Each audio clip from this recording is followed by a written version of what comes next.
Ladies and gentlemen, record geeks, retired plate spinners, and millennials who want to impress their parents with their record collections. Welcome to the Rhino Podcast, brought to you by Rhino Records. Get ready for new releases, deep tracks, and conversations with your favorite artists and bands, and balloons for the kiddies. And now, your hosts with the most, Rich Mahan and Dennis the Menace. On this episode of the Rhino Podcast, we get a behind-the-scenes look into the new Miles Davis record, Rubber Band. Rubber band, rubber band, rubber band.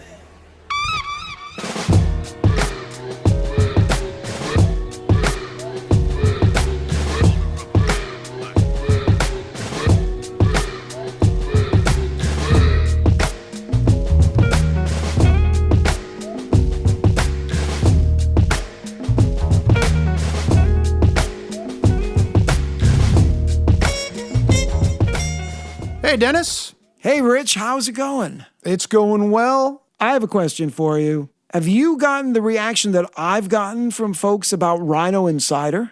Yeah, everybody that I talk to about Rhino Insider personally loves it because they're already there anyway. They're at Rhino. They're on Rhino's social media. They're on Rhino.com. They're listening to Rhino Podcasts. And when I tell them, you know what, you can get points. It's a rewards program, and you can get great stuff. For the things you're already doing, it's a no-brainer. They sign right up. And of course, for those of you just finding out about Rhino Insider, it's Rhino's loyalty program. It's for music fans in the U.S. If you're 18 and over, you can join for free, and you get points in partaking in activities and connecting with Rhino. Then use your points to redeem for rewards. It's pretty awesome. So by engaging with Rhino on social media, telling Rhino what kind of music you like, reading articles on Rhino.com, listening to this podcast, which you're already doing, watching videos, and making purchases, you get points that you can redeem for turntables, vinyl, box sets, cool Rhino swag and apparel, exclusive content, and discounts on even more music that you want to buy in the future. So it's pretty cool. Sign up today, folks. You go to RhinoInsider.com. Click on Become a Rhino Insider, and then you'll get an email asking you to confirm your email address. And once that's done, you can start earning points. So sign up today at RhinoInsider.com. Dennis, what do we have today for the folks? This is definitely the We Are Family episode because we have Miles Davis's son, Aaron, and his nephew, Vince Wilburn Jr., and we are talking about a brand new, and literally brand new because it was never released, Miles Davis album called Rubber Band. Interesting. And were Miles' son and nephew involved in this record? Yes. The two original producers, Randy Hall and Zane Giles, worked with Vince Wilburn Jr., who is Miles Davis's nephew, and he performed on the original album sessions. So this is one of those albums out of time, meaning that it was made back then, but it's very much brought up to today. Well, I bet people are going to be really interested to hear why it was shelved. I'm sure you guys cover that in the discussion. Oh, absolutely. Yeah, there's many a tale. And the most intriguing thing about all of this is, again, this is family. This is nephew and son, and the insider stories they have about what Miles is all about are worth the price of admission alone. Oh, this is great. Well, you know, there's kind of a Miles moment happening right now. You got the Miles documentary, The Birth of the Cool, out, and this record is out. So what fortuitous timing. As only Rhino could bring you, this is a very one-on-one conversation.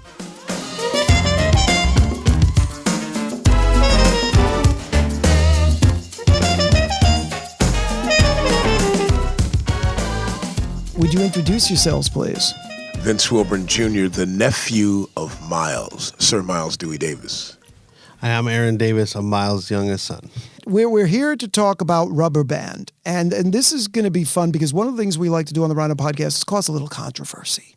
You know, rustle things up and get to the truth, and that's going to be. You look at the look Like TMZ? Like TMZ, yeah, exactly, like that. What I want you to do, you introduced yourselves, but I want you, Vince, to go a little deeper because we know we're going to find out a lot about what you did on Rubber Band, and you were there for the original project. Yeah, we both were. There you go.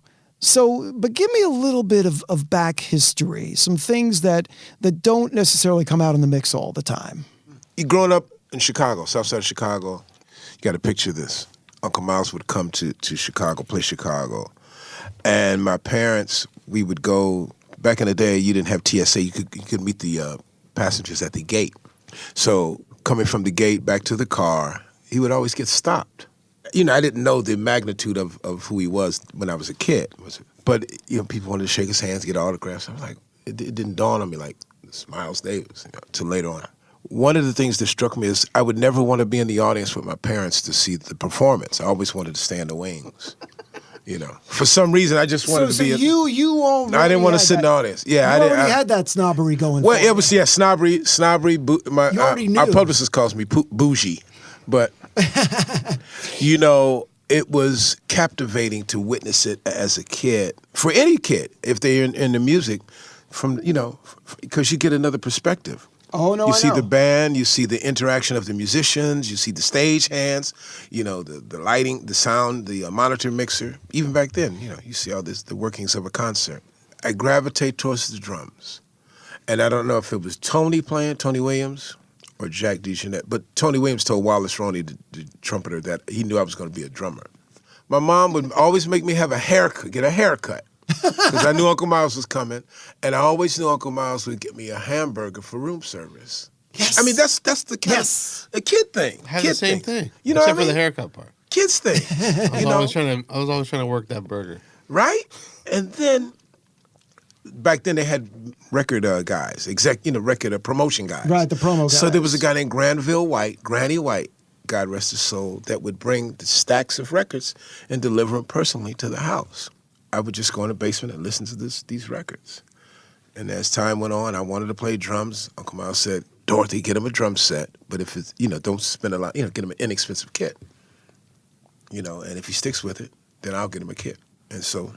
And here we are that was today. It. Yeah. So the two of you, we know we could go years about you growing up. I want to know about the two of you and your interaction.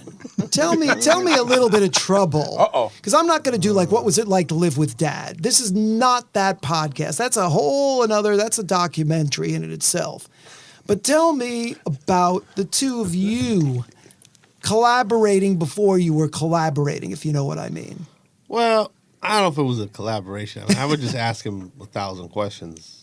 I started going on the road with the band in 1985 in the summer. I was 14, and he was playing drums. It was the best thing ever I'd ever seen. I just wanted to be a part of that forever. So I started working on the road crew. He would be playing and sweating, and they were cooking some song or something. And he would be waving me over, and I'd be like, "Oh, you need something." So I'd run over there. I'm 14, right? And he would give me a kiss, this wet kiss with all this sweat.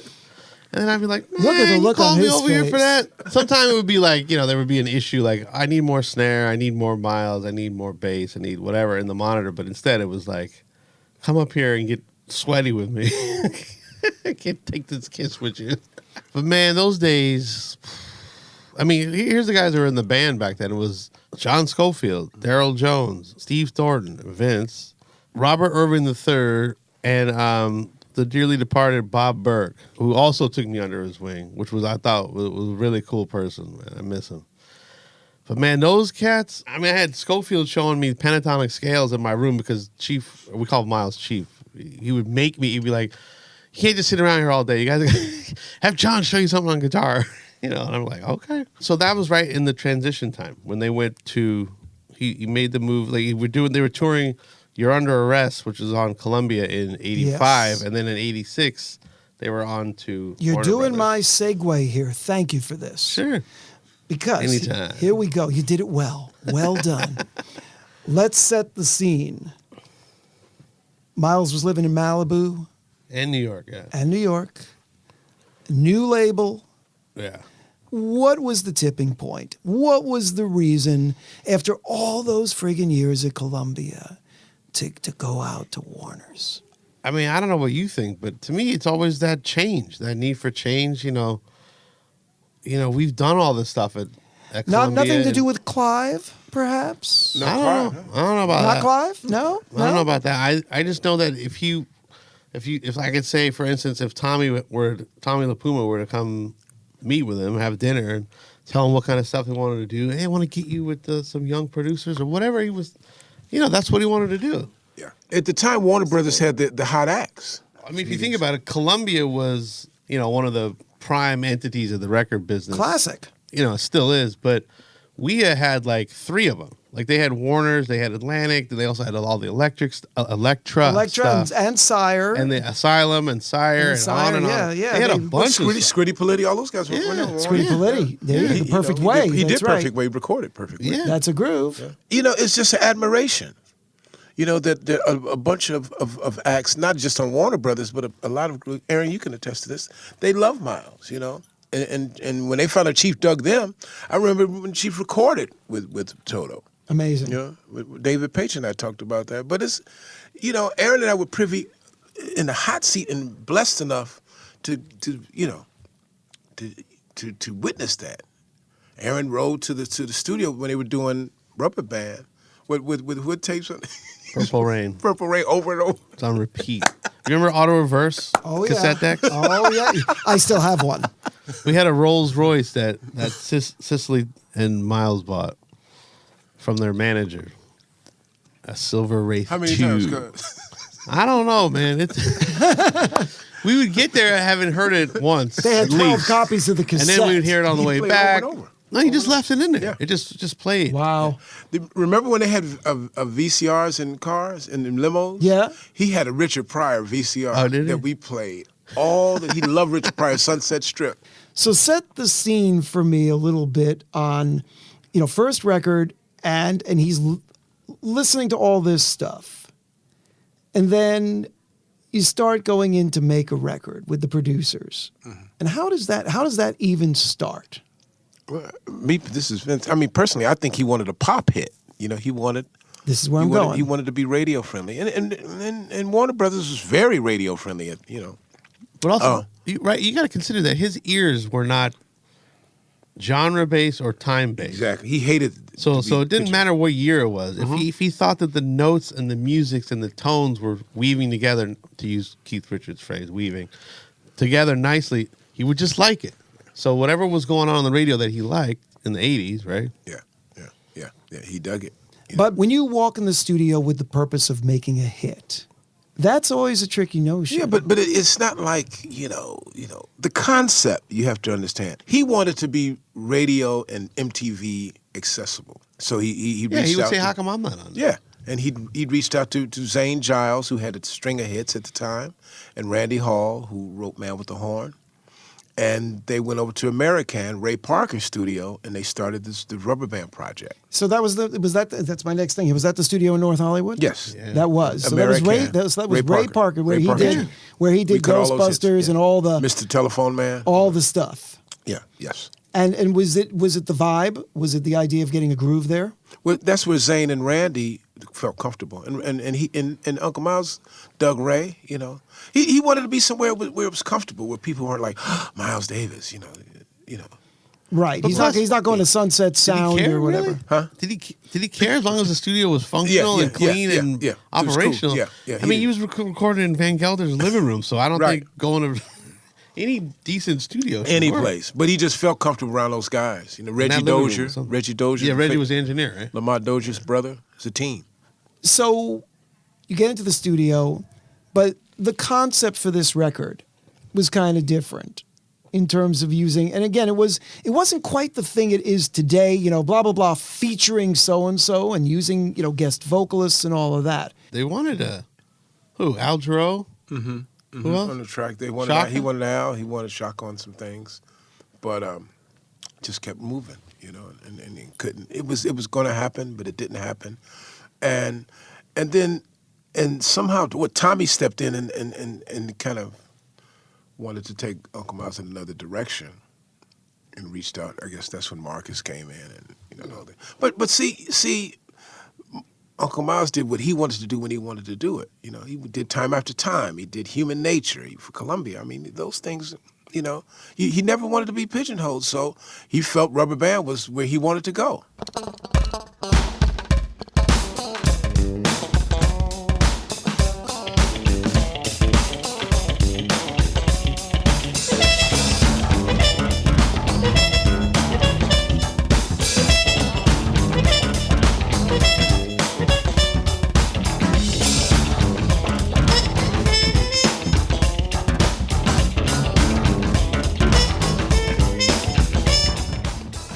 But it was great when we were working on it, you know. So- And he'd play it. You got to picture this too. He'd play it at home as he was working on it, and so he'd have to replace the dailies at the house in Malibu.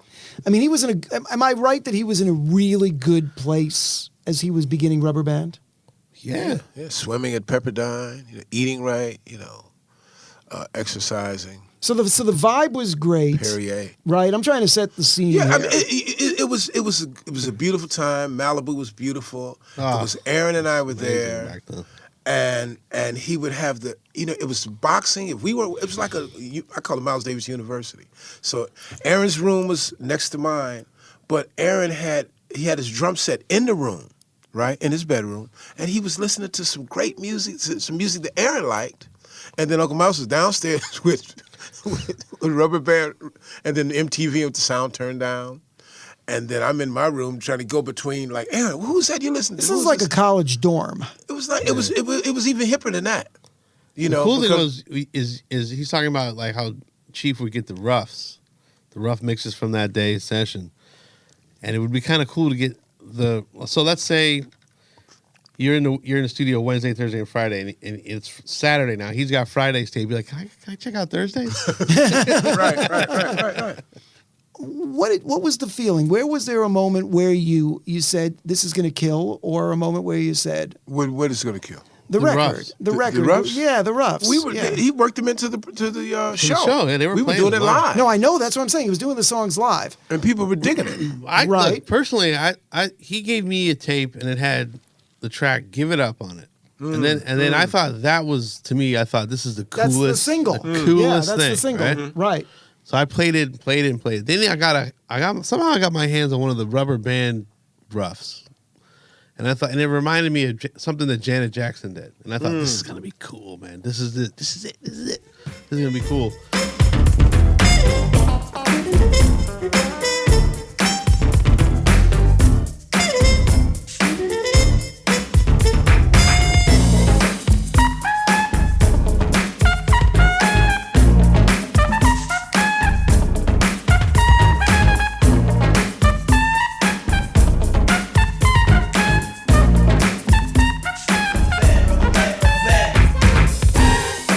And then the next thing you know, next time, I don't know, a few months later, I went to see him. He had a whole new roughs, all the Marcus stuff. Yeah, then we had to learn all of that. So are you saying So we were changing the set list. You got to. This is Wow. Miles Davis. This is double Right. Gemini. You got to be ready for anything. Right. So it's hard to question. You just accepted it. And Aaron and I would look at each other like, yeah, Chief was onto something else. So it wasn't like you didn't have like a moment like, oh, what? The seas parted and shit. It's like it was a day in the life of being with Chief. This is a theory that I just kind of popped into my head also. Let's say they had those 10 or 11 tracks or whatever it was. And then maybe, I feel like this was a Tommy thing. I feel like it was a Tommy LaPuma thing. And he said, well, let's see what Marcus had. Let's see what Marcus, like, I want to put you together with Marcus. Now, I'm pretty sure that Chief did not care if there was 10 songs done and we're going to work on 6 more. he's just working? They're just let me hear him. He would be, let me hear what you got. And then when Marcus played him and stuff, he said, yeah, let's do that. So they start recording that. Next thing you know, you've got an album of Marcus's and Miles' material. And that came out. So I think maybe that you have 2 albums worth of stuff, and they said, let's go with it.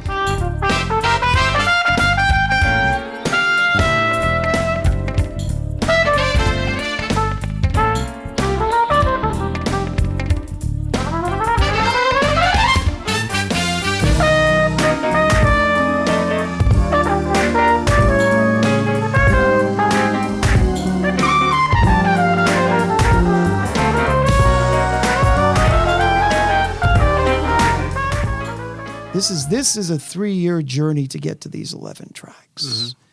Well, Greg and Rhino, Greg Brunswick and Rhino sent the tapes to Aaron and I, with an idea of releasing it. So Aaron and I listened, and we talked, and we listened, and we talked, and we I got to say this, we get along, and I learned a lot from my cousin because he listens to a lot of different music. I do too, but we collaborate. I'm like, Aaron, who's that? And then he'll call me and say, man, who says that? You know what I mean? So we go back and forth, and I trust his ears, and he trusts mine. So we were like, man, let's try to. We both agreed to try to bring it up to 2018, 2019, and on, because we think that's what Chief would have wanted. Instead of the '80s Simmons drums and the drum machines, and try to fuse the two, you know.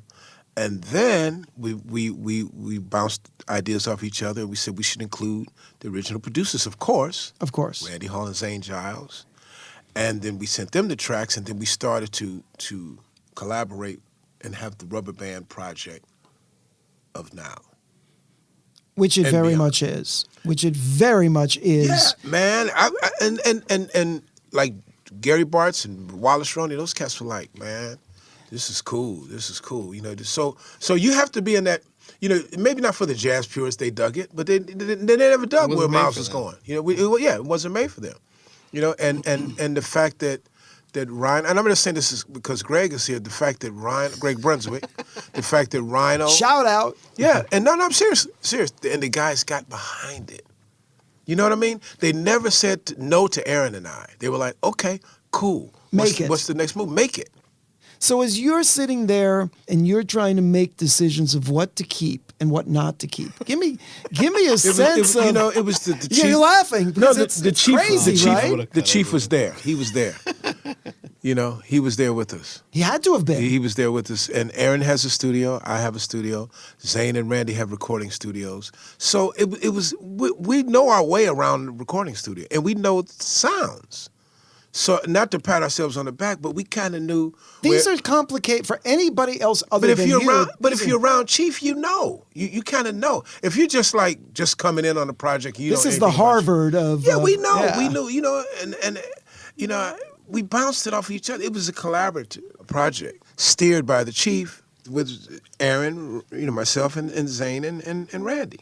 And then anybody that came in was like, that was it. That was like sprinkles. You know, we were at the Village. Aaron had a room at the Village at Jeff Greenberg, the Village Recording Studios. We were comfortable wherever we worked. Aaron and I talked 3 or 4 times a day. Then Randy and Zen, we get conference calls, and Greg. It was like butter. It came into play. Reggie Dozier, the original, you know, engineer. Yes, of Lamont. God bless him. Yes. You know, we Absolutely. God bless him. We would run things off of him and Steve Halquist, another engineer. I talked to Ray. You know, Ray lives 10 minutes from us. Ray from me, and Ray put his input in, and then Randy had some idea. It was great. It was great. You know. Let's talk about Carnival Time. Carnival Time is great. Is a great track, but for me, it makes my stomach drop because when I played in the band, I played electronic percussion, which is basically playing an octopad of samples of percussion.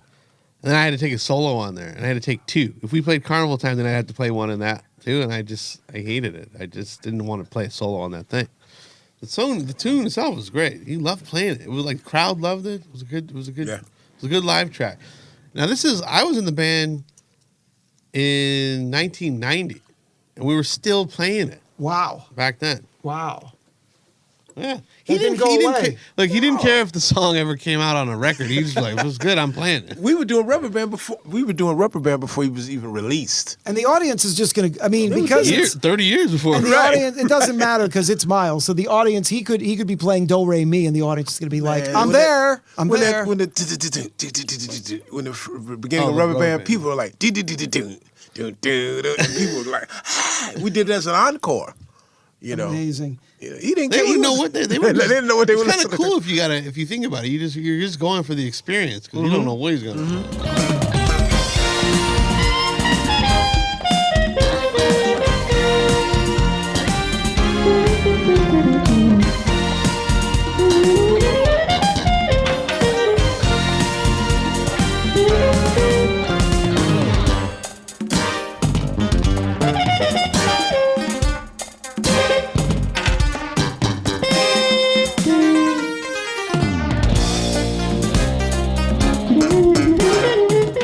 How about CIC, Adam Holzman? Adam was working at Goodman Music in North Hollywood as selling synthesizers and keyboards.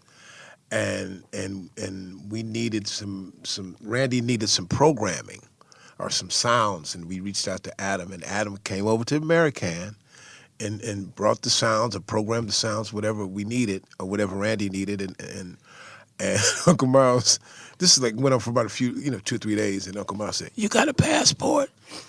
And he was in the band. Took him on the road. Took him to Europe. For years. Yeah, for years. I used to set up his stuff. Oh my gosh. He had a Moog. Yeah, He had a Moog. Yeah. Did he? Yeah, he had a PPG and a Moog. He had great stuff. Great producer, keyboard player. He's a good friend to Aaron and I.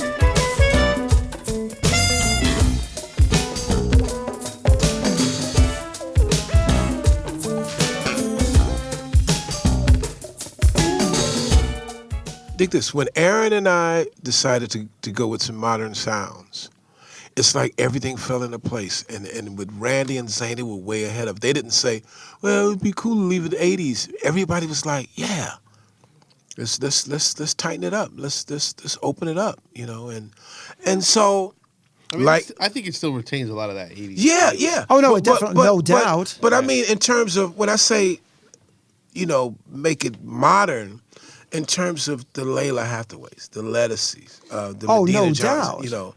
Isaiah Sharkey, who plays with John Mayer. He's a guitarist on some of the stuff. Randy's guitar, percussionist, new percussion.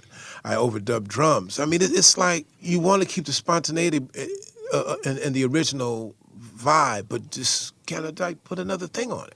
I think it would have been okay, 80 sounding, but this is fresh and this is something, something new and different.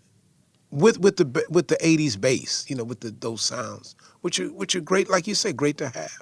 Tell me a track you got sent, and then you were saying, and I'm not telling you to say this, but that you your dad is right here, like right here, as you're listening to that track. I mean, they're all like that, but Give It Up was the one that I really connected with. I thought, this is so cool, man.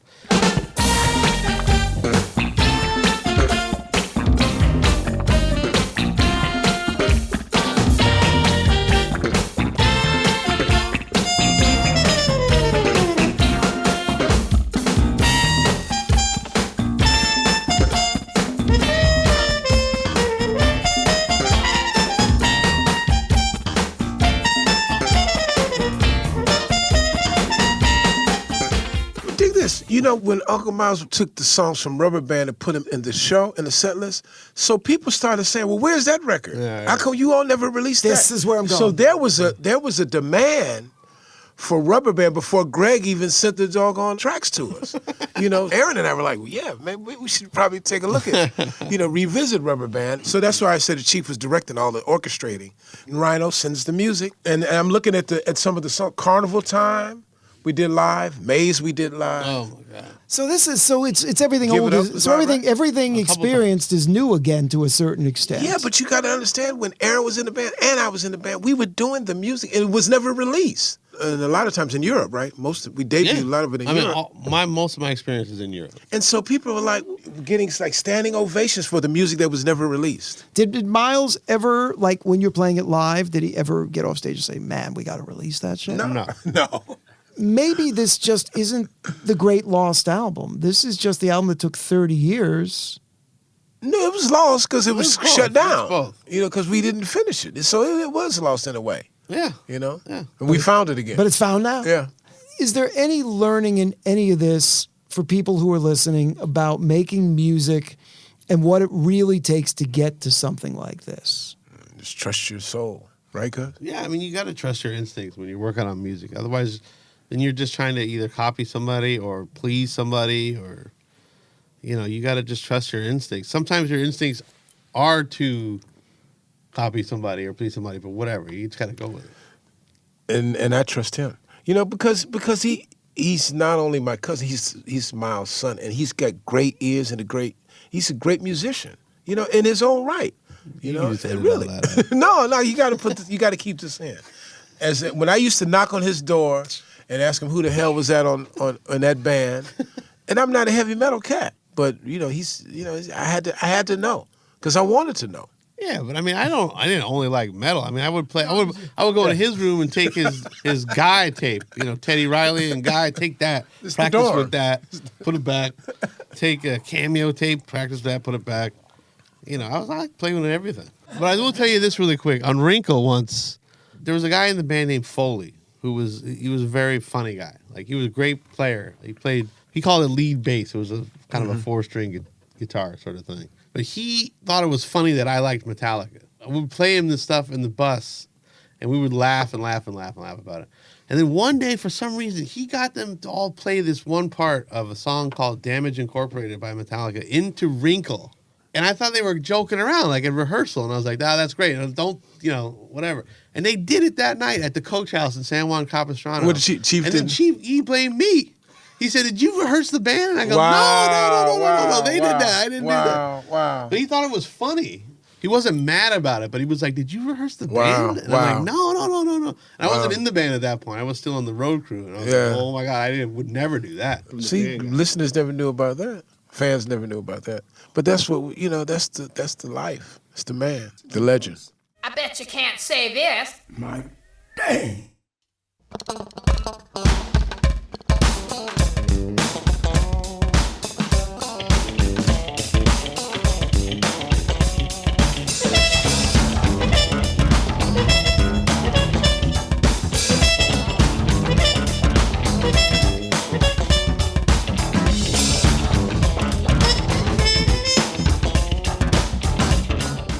What a colorful, fun conversation you had with Vince and Aaron. Sounds like you guys had a great time talking about Rubber Band. Yeah, well, there's nothing like family to tell the truth and to tell the best stories.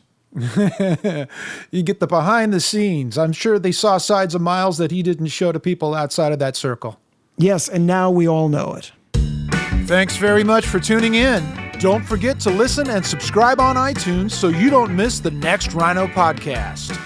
Executive producer for Rhino Entertainment, John Hughes.